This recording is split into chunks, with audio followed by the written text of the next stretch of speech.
जय मिथिला। हम सपना झा सब गोटा के प्रणाम करै छी। आ एकटा माता रानी के गीत सुना रहल छी। आशा सब गोटा के नीक लागत। इस सुंदर सन के गीत के रचना केने छथिन आदरणीय शिव कुमार झा टिल्लू जी। गीत केहन लागत से अहाँ सब कमेंट्स में जरूर करिए।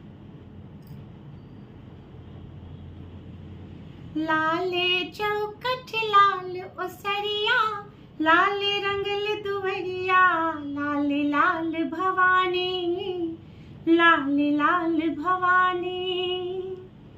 लाले चौखट लाल ओसरिया, लाल रंगल दुवरिया, लाल लाल भवानी, लाल लाल भवानी। लाले आसठ लाल गोर थरिया, लाल घर बहरिया, लाल लाल भवानी, लाल लाल भवानी। लाले चौखट लाल ओसरिया, लाल रंगल दुवरिया, लाल लाल भवानी, लाल लाल भवानी। लाल अड़हुल के गाथल माला, लाल अल्पना सजबैत बाला। लाल अड़हुल के गाथल माला, लाल अल्पना सजबैत बाला। लाले साड़ी सोइभ रहल माँ, तै पर लाल चुनरिया, लाल लाल भवानी, लाल लाल भवानी। लाले साड़ी सोइभ रहल माँ, तै पर लाल चुनरिया, लाल लाल भवानी, लाल लाल भवानी। लाले चौखट लाल ओसरिया, लाल रंगल दुवरिया, लाल लाल भवानी, लाल लाल भवानी। लाले सिंदूर सीथ सजेलो, लाले अलता चरण लगेलो।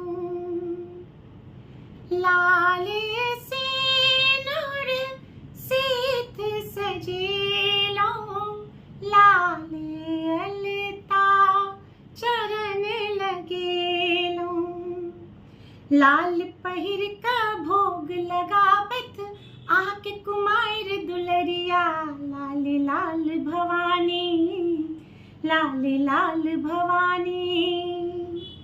लाल पहिर का भोग लगाबत, आके कुमार दुलरिया, लाल लाल भवानी, लाल लाल भवानी। लाले चौखट लाल ओसरिया, लाल रंगल दुवरिया, लाल लाल भवानी, लाल लाल भवानी।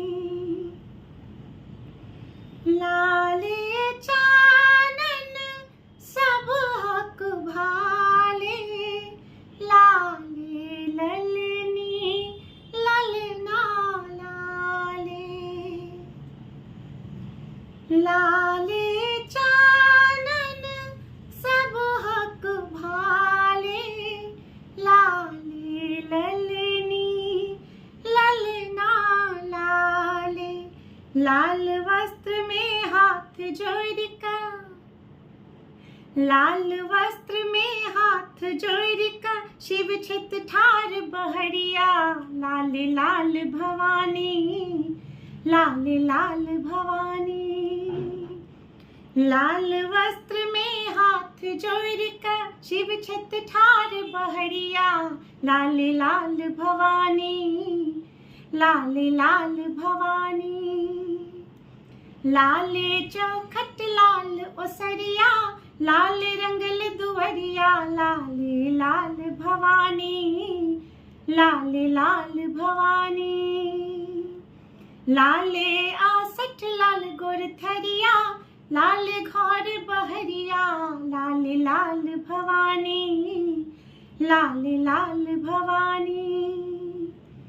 लाले चौखट लाल ओसरिया, लाल रंगल दुवरिया, लाल भवानी, लाली लाल भवानी, लाली लाल भवानी, लाली लाल भवानी। जय माता जी। सब गोटा के नवरात्रि के फेर से बहुत बहुत शुभकामना। जय मिथिला, जय मिथिला।